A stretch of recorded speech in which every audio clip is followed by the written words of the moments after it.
Commanders defensive end made a wild Lamar Jackson and Josh Allen claim, and it has a lot of people asking questions.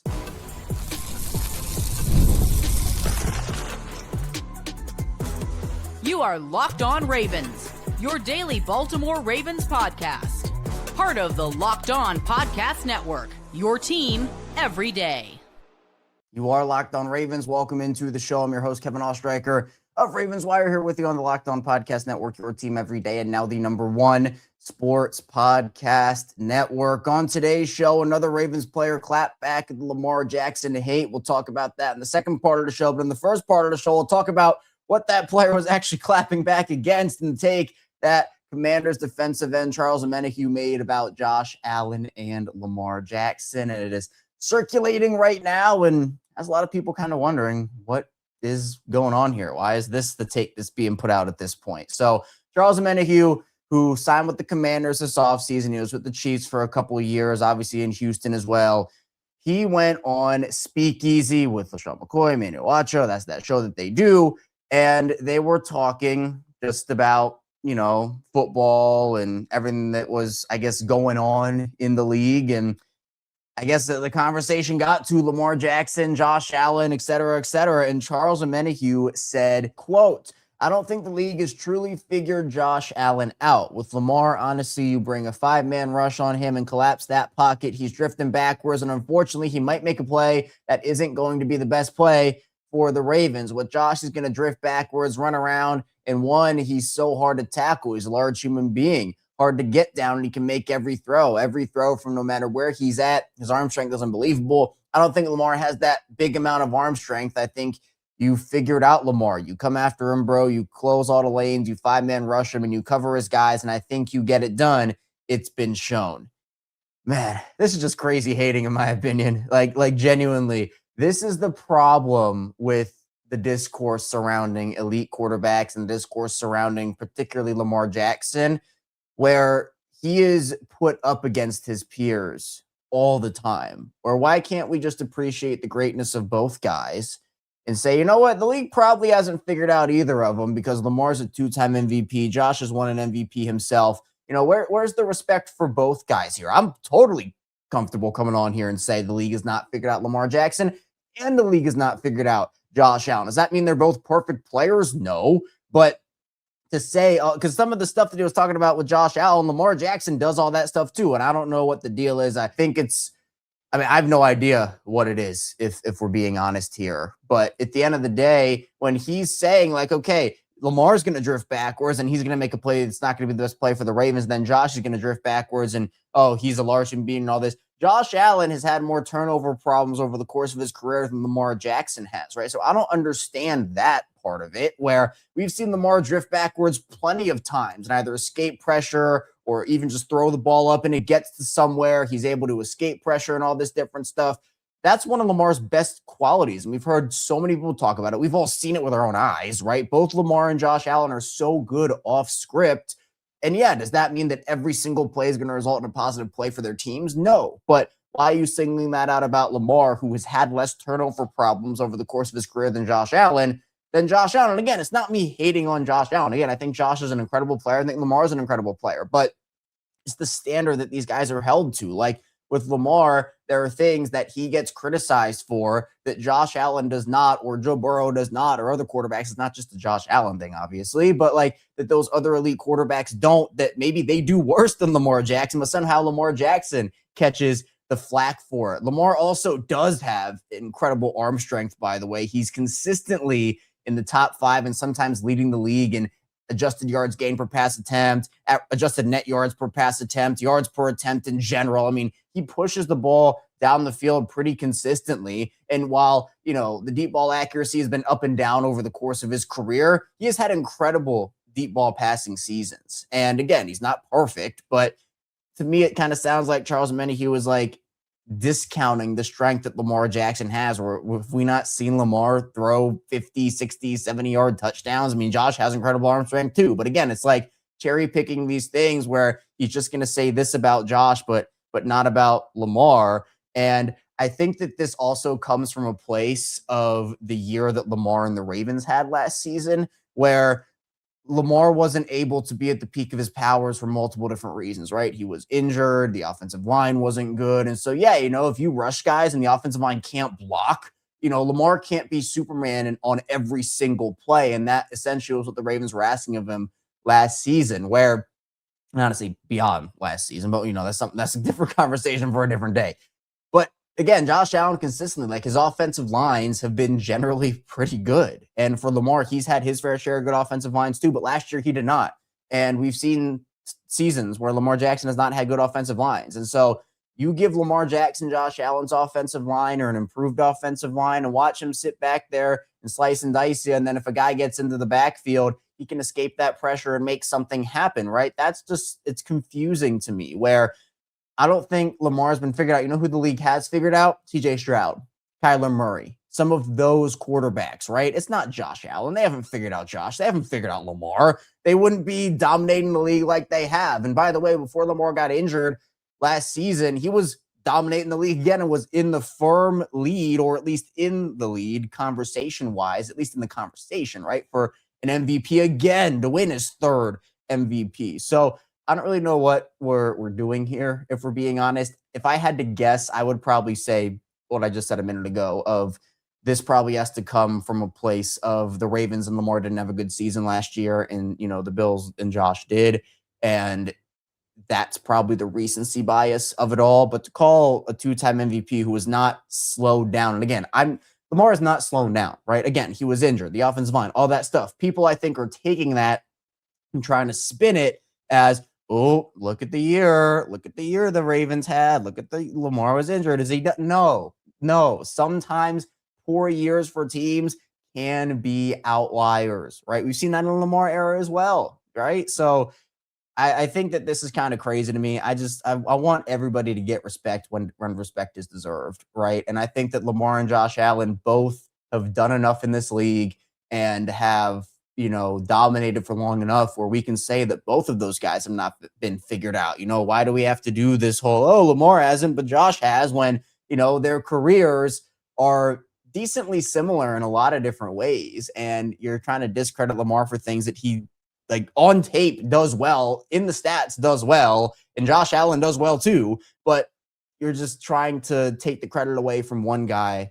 I don't get it. And that's why I think the toxic conversation around Lamar and Josh is so toxic. It's because these guys are always pinned up against each other, when in reality, we should be embracing how good these guys are and how incredibly lucky we are to be able to watch Lamar Jackson on a weekly basis and Josh Allen on a weekly basis. And I've said this over and over again. It's like, if you're hating on Lamar and you don't like watching Lamar, you're missing out. You're missing out on a generational talent and on somebody that is very enjoyable to watch. So it's just crazy to me. We're here again. We're not even like, we're so far away from the season and we're already getting this Lamar and Josh debate. It's crazy. Respect both guys. I respect both guys, and I think both are incredible players, and I think we should talk about them as such, not try to, boost one up to put one down. And I think that's what happens with Lamar. He's always the one with the short end of the stick. He's always the one that gets, all the hate thrown at him. And, that's pretty ridiculous in my opinion. So coming up with the second part of the show, we will talk about what a Ravens player had to say, another Ravens player had to say about this Lamar Jackson hate. We heard Kyle Van Noy go off on Lamar hate, while another Ravens player chimed in with a simpler and shorter message, but one that still makes sense and hits home. So stay tuned. Plenty coming up on the show. First, the show is brought to you by TurboTax. It's tax time, but for a lot of us, the old way of doing taxes is a lot. Trying to book an appointment that's not the most convenient, sitting in a waiting room with a stack of papers, emailing back and forth, and wondering if they really get your situation. But this year, you're getting a major upgrade into what TurboTax now has in-person locations nationwide. You can meet face-to-face with a real tax expert, and your documents get uploaded straight to your TurboTax app on the spot. And just like that, you're done. Your TurboTax expert works to get you every dollar you deserve, while you get real-time notifications as you go about your day. It's the relief of walking in and meeting a real person and walking out knowing your taxes are being handled right. Head to turbotax.com/local to find a store near you and book your appointment. And the show is brought to you by Indeed. Workplace chaos, deadline stacking up, inbox overflowing, one position you have to fill still sitting open. When the pressure's on, you need the right hire. This is a job for sponsored jobs. Indeed, sponsored jobs helps reach the people who actually fit what you're looking for, skills, experience, location. So you're not just hoping the right candidate stumbles across your post, and here's a stat that says it all. In the minute I've been talking to you, companies like yours made 27 hires on Indeed, according to Indeed data worldwide. So if you're hiring, spend less time searching and more time interviewing candidates who check all your boxes with Indeed sponsored jobs. Spend less time searching and more time actually interviewing candidates who check all your boxes. Less stress, less time, more results. And you need the right person to cut through the chaos. This is a job for Indeed sponsored jobs. When listeners of the show get a $75 sponsored job credit to help get your job the premium status it deserves at Indeed.com/podcast. Just go to Indeed.com/podcast right now and support our show by saying you heard about Indeed on this podcast. Indeed.com/podcast. Terms and conditions apply. Need to hire? This is a job for Indeed sponsored jobs. Moving along, Locked On Ravens, Kevin Oestreicher still here with you on this Purple Friday PM edition of the show. Thanks so much for being here and making Locked On Ravens a part of your day and your first listen each and every single day. Be sure to like and subscribe button in video form and follow along with subscribe in audio form 4 or 5 days a week plus more. The Ravens coverage and content twice per day, Monday through Friday, 6 a.m. and 6 p.m. Eastern time. Plus, we have bonus episodes, instant reactions, watch-alongs, the squad show, and the Everyday Club, where if you want more add-on content, be sure you check that out with the link in the description below, as well as on the Locked On Ravens page on the Locked On website. Well, we heard Kyle Van Noy yesterday go off on the Lamar Jackson hate. Another Ravens player got in on that with Marlon Humphrey, who responded to the Charles Omenihu, I guess, conversation point where the league has figured out Lamar Jackson, but not Josh Allen. And Marlon Humphrey had because Kyle Van Noy was like an essay, and it was an awesome essay, by the way. It was a mic drop. But Marlon Humphrey was just a very simple 2-sentence clapback at Lamar Jackson hate. He said, quote, "How to get clout 101, mention Lamar Jackson." Hey, that's a mic drop in his own. Shout out to Marlon. And it's true, right? We talked about this yesterday. We talked about Kyle Van Noy and what he had to say and all the stuff going on about Lamar right now. Nobody has anything to talk about right now nationally. All right, it just is what it is. Where, as I've said here on this show, for the Ravens-centric Locked On Ravens, we can talk about Ravens draft prospects. Are the Ravens going to sign anybody before or after the draft? We can talk about the workouts in Baltimore, etc. Like, there's always something to talk about with this team because, we're just specifically focusing on them. But for Lamar, what's going to get these national outlets clicks?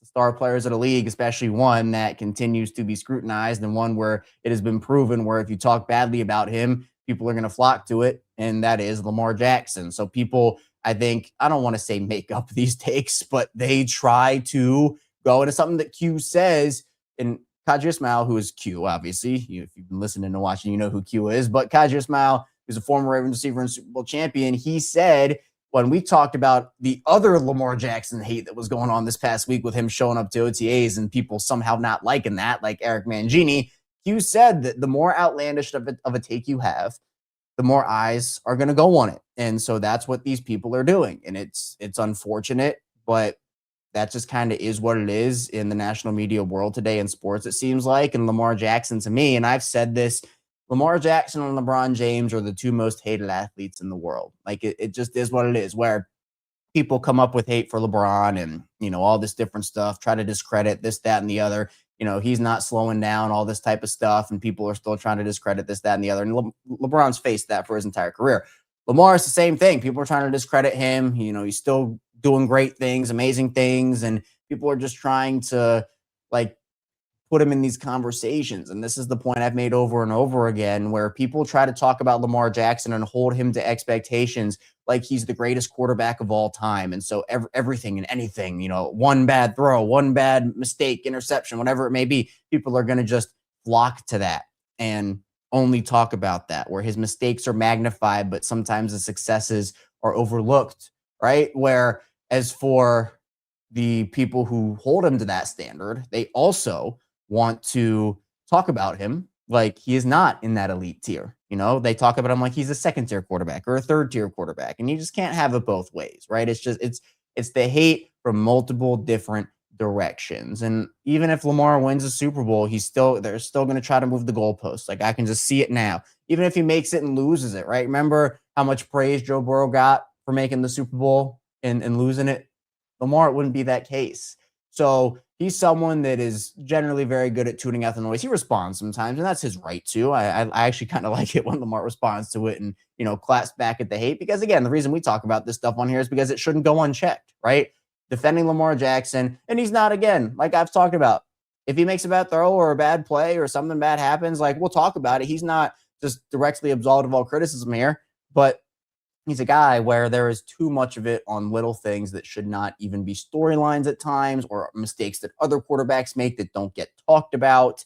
And so Marlon's correct, where when people need something to talk about, where do they go back to? It's all reliable. It's Lamar Jackson. Let's make a narrative. Let's say this. And then it's just like, well, why do we do that when there are plenty of positive things to bring up about Lamar Jackson? You can talk about the year that the Ravens could have and the bounce back Lamar could have. And again, like national media does that as well. I'm not saying that like there's only negative from every single national media member out there, right? There's plenty of positive. But the problem is, compared to the other star quarterbacks, Lamar is held to a different standard. It's a different standard. We all know that. Lamar is held to a different standard. And that, based off of everything he's accomplished in this league, that should not be the case, because he has broken records. He has had incredible seasons, incredible games, vintage NFL moments that'll be replayed in NFL history forever and ever and ever. He is one of the greatest quarterbacks we have ever seen. And like Kyle Van Noy said, if he stopped playing today, he's already a Hall of Famer, right? Super Bowl is just the cherry on top for Lamar Jackson. But he's also redefined the quarterback position. He has changed the way the NFL is looked at. He is one of the premier players in this league, and honestly, the league has ever seen, and he's still treated like this. And that, to me, especially from his peers here, where generally like peers and like players who play in the league and play with Lamar or play against Lamar are generally like very respectful and have a lot of great things to say and like respect Lamar's greatness. This Omenihu thing is kind of rare, honestly, but to see it happen is definitely disappointing. And again, it's okay to build up Lamar Jackson while also building up the other elite quarterbacks. I don't know why we have to push a guy down, because it was the same thing with Tyler Huntley and Lamar, right? People were trying to push one down to pick one up. And I was like, why don't we just say, hey, both guys can play quarterback. Lamar's better than Huntley, but that doesn't mean Huntley's terrible. And it doesn't mean that, oh, Lamar is injured and Huntley's doing this, so Huntley's better. No, Lamar is an all-time great player, the Ravens starting quarterback. And Huntley's a guy that really fits in what the Ravens want to do and is a really good backup quarterback. But again, it's just like, why are we comparing, right? Why can't we just respect these guys? So that's all I have for you here today on Locked On Ravens. Thank you so much for tuning into the show. On the web, sure to like and subscribe button in video form, and follow along and subscribe in audio form for 5 days a week, plus more of daily Ravens coverage and content coming up. Maybe some bonus episodes on the weekend if there are headlines, but if not, we'll be back here on Monday with our regularly scheduled programming for another week of Ravens football talk. So be sure to stay tuned, and I'll see you right back here soon on Locked On Ravens.